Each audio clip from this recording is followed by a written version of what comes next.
discuss about when we apply a potential difference across a resistor, how exactly the current produced. When we try to generalize it for the case of a capacitor, we found that we'll find that in the case of a capacitor, effectively the current is going to lead the potential difference, and the same way when we apply the potential difference across an inductor, the current is going to lag behind the potential difference. So there is a phase difference that is produced. And now the concept of phasors become very, very important. Let's stay tuned and try to understand about this part in this particular part. So we understood about how the resistance, how the power varies across a resistance, how exactly we understand the properties across the resistance. Now let's introduce more complexities in it. That is, introduce more circuit elements in the form of, let's say, capacitor. So if we introduce a capacitor, so when we are introducing a capacitor in an AC and an AC source, in that particular case, what is going to happen as a result? We'll be talking about that the current starts out at a large value and charges the plates of the capacitor. So let me just put it. So here you have this is a capacitor. Now in this particular case, if I say V is the V naught sine omega t, and to maintain consistency, let me put it as epsilon. So here instead of the current actually flowing, we'll be talking about that there should be some amount of charge that is flowing. So obviously because of potential difference there is going to be some charge. So let's say this is plus Q, this is minus Q. So initially there is no resistance to hinder the flow of the current, or it starts getting charged. And so once the charge develops and there is a particular amount of saturation that is developed, obviously after that there is going to be some amount of resistance that is going to be there. So as the charge on the plate increases, the voltage across the plates increases and the current flowing in the circuit as a result starts decreasing.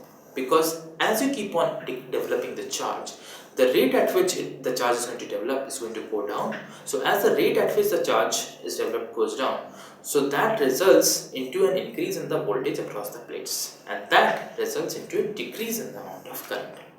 Okay. To put it in some other way, let me go ahead and try to explain it to you. We know that Q is equals to C into V, right?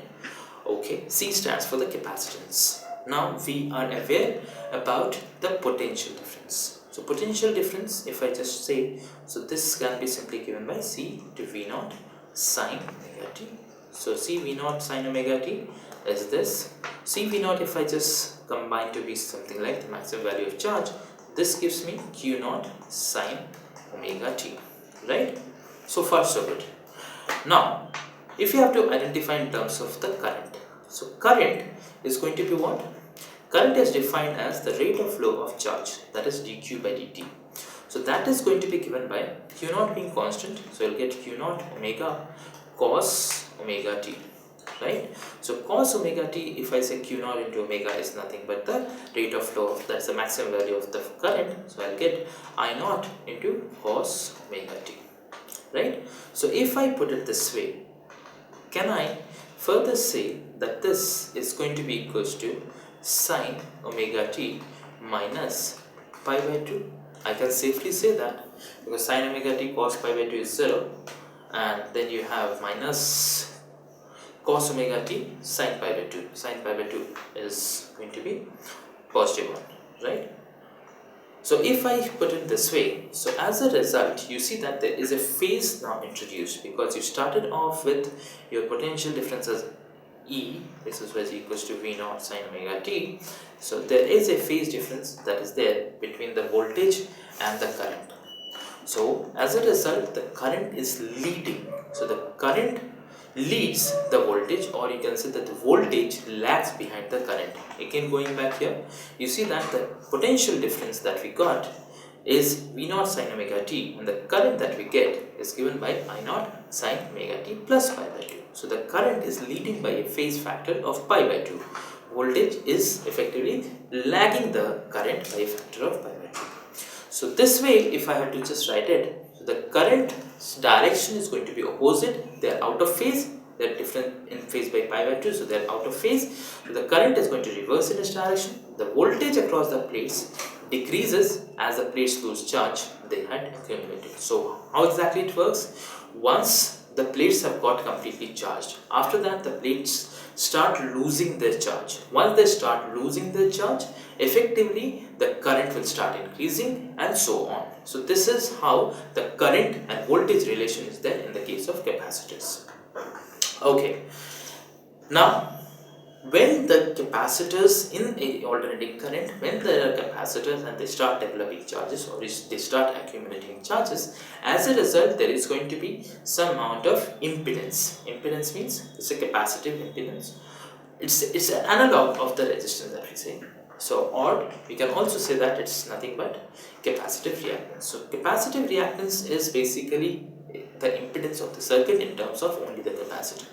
So we define it as Xc, which is equals to 1 over 2 pi into Fc, right?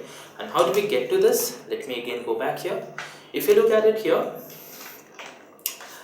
I naught is what you got. I naught is equals to Q naught into omega. And what was Q naught? Q naught was equals to CV naught omega. So as a result, so if I just rewrite it, so I naught is equals to CV naught into omega. I naught was equals to C V naught into omega. So as a result, we know that V equals to I into R, right? So if I just conventionally say, so V naught is going to be equals to I naught divided by omega into C, right? So if I say this is equals to omega into C, so this can simply be defined as I naught into Xc, where Xc is nothing but the capacitive reactance. So from here, Xc you get it as 1 by omega C. Omega is nothing but 2 pi F, so 2 pi F into C. So this is the capacitive reactance that we get. F is nothing but the frequency in hertz, right? C is in farads, Xc will be ohms, right?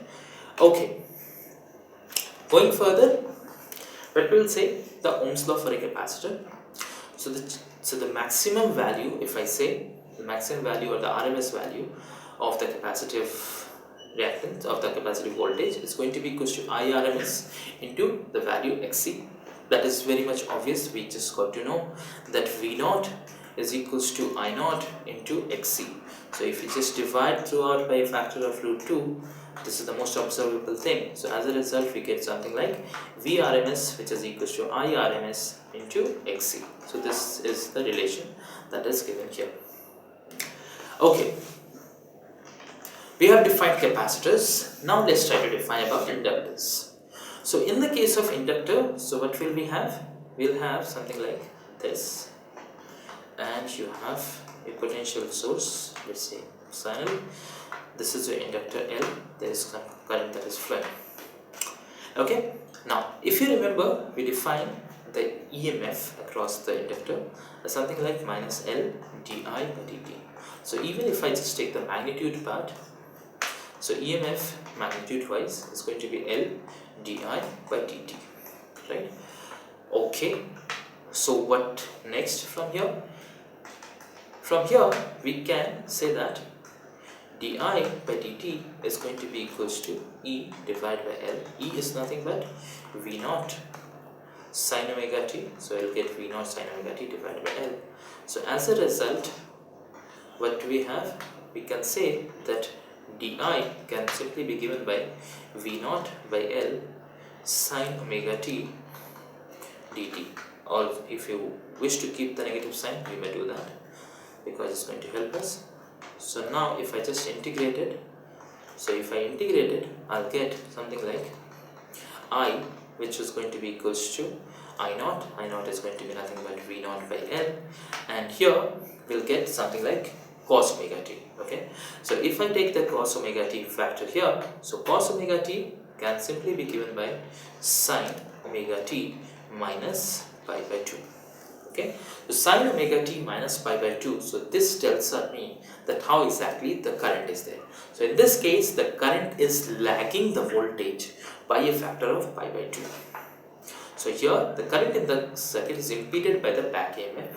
So it's basically being produced from the back EMF of the circuit, and the voltage across the inductor always leads the current by 90 degrees. Okay, in this case XL is equal to 2 pi FL. So going by the same logic, we got that I naught the relation of I naught that we got is equals to V naught divided by L, right?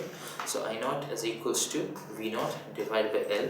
Also, there is going to be, when you are integrating with respect to this, there is going to be a factor of omega. So if I just put in the factor of omega here, so V naught divided by omega L it is.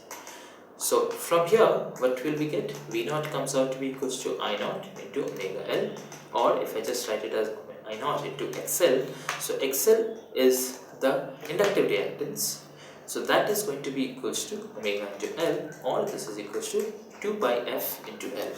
So F is in Hertz, L is in Henry, XL is in ohms. By the same logic, like we just represented it here, if I just write it again, so V naught is equals to I naught into XL. Let's divide both sides by a factor of root 2. So if you do that, what will you get? You'll get VRMS, that's equals to IRMS into XL. So this is the relation that we have out here, right? Okay, now it's a very important thing. So let me change the color as well. So what we have here, we have a series RLC circuit. It's very important, very important. Please understand. So if I say this is EMF, so there is going to be a potential drop here. So let's say VR, right? There is going to be a potential drop here. Let's say VL. There is going to be a potential drop here. Let's say VC, right? So what will we have as a result? So VR plus VL plus VC, that's going to be giving you the net as V naught sine omega t, right? So here in the series LCR or RLC circuit, you have resistance, impedance, a inductance and a capacitance.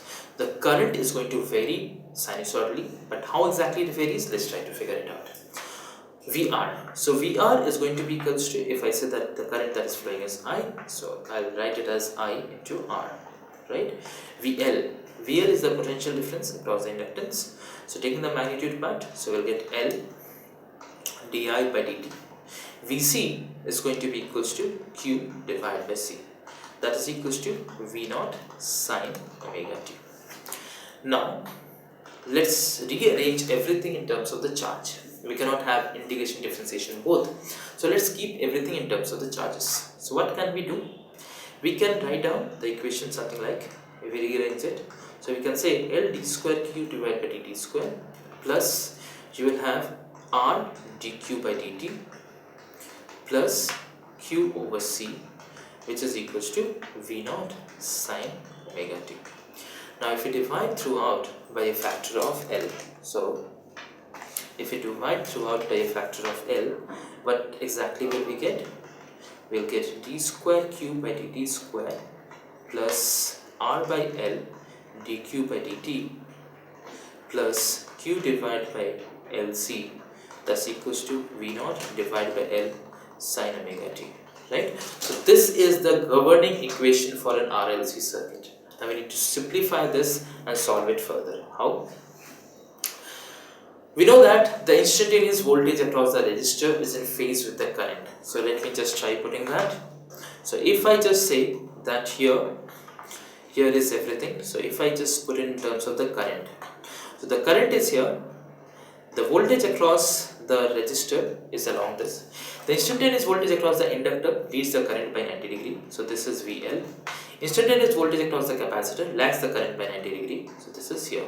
So this particular diagram is what is known as a phasor diagram. So this tells you about the net phase that you have. We'll be utilizing this very shortly, but hopefully it makes sense. Now if I talk about that along the vertical direction, so along the vertical direction, if I just have to make this diagram again, so can I simply say that this is something like VL minus VC here, and I have VR along this direction. So the net resultant, if I say, the net resultant that is going to be used using the Pythagoras theorem. So the net resultant comes as equals to square root of VR square plus VL minus VC whole square, right? We'll be using this equation very shortly.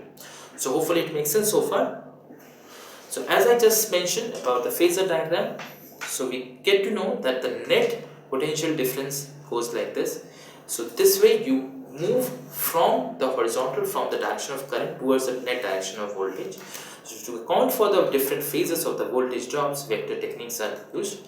So if we represent the voltage across the element as a rotating vector, so a rotating vector takes in from it moves from the direction of the current towards the net direction of the voltages. So that is the rotating vector that you have, which is what is known as a phasor, and this particular diagram that we talk about is what is a phasor diagram. Okay, so for a phasor diagram, as I just drew it here, so you have VL out here, VC out here, VR going towards this. So as a result, VL minus VC goes to the top and VR goes to the right. So this way, this is basically the expression of the value of the phasor.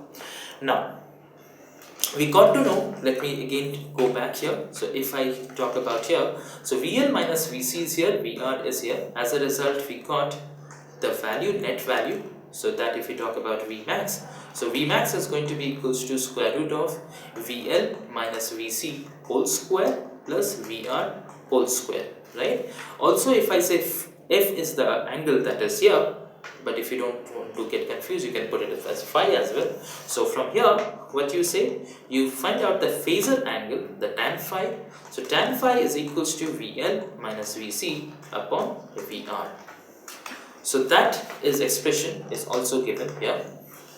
So you have the maximum expression for the voltage and the phasor angle that you get, right? Okay, phi is the phasor angle, that is the angle between the direction of the current and the maximum amount of resultant voltage. This equation is also going to be true for the case of RMS values as well, right? Now, once we have defined this, we need to define something known as the impedance of the circuit. So what does impedance stand for? We defined the direction, that is, we said that Vmax is something that we got, and that is going to result into, or let me put it this way again. So here we have VL minus VC whole square plus VR square. V is what? V is nothing but in terms of I. So if we just write down I square, and here you get XL minus XC square plus R square. I square, R square. So I can be taken out further. So if I take out I outside, so this gives me what? XL minus XC square plus R square. And this is nothing but Vmax. But Vmax divided by I gives me the impedance. So the impedance is given by this particular relation. So the impedance in this particular case is equal to R square plus XL minus XC whole square. Okay. The Ohm's law can obviously be applied here, because we know that Vmax is equals to Imax into Z. So here you can just divide by a factor of root 2. So here as well you can get something like Vrms, which is equals to Irms into the impedance of the circuit. So this relation obviously is always going to hold good. So just to summarize as to what we got here, we have a resistance R. In that case, there is no phase difference between the voltage and the current. If you talk about the capacitance, there is a minus 90 degree phase difference. In the case of inductance, there is a plus 90 degree phase difference. When you have R and C, obviously the phase difference is produced because of the capacitor. So therefore, the net impedance is going to, the net phase difference is going to lie between minus 90 degree and 0 degree. If you take a RL circuit, the phase difference is going to lie between 0 and 90 degree. If you take a RLC circuit, it depends as to which one is more, right? So it's going to be negative, the phase difference is going to be negative. If the capacitive reactance is more than the inductive reactance, it's going to be positive if capacitive reactance is less as compared to the inductive reactance, right? In this part, we understood how the relationship between the potential difference and the current is there for the cases of resistance, capacitance and inductance, and when we combine all of that, then what are the different cases that are produced? What is the impedance of the circuit? Impedance is nothing but the net resistance of the circuit in the presence of all the three components, that is inductance, capacitance and resistance.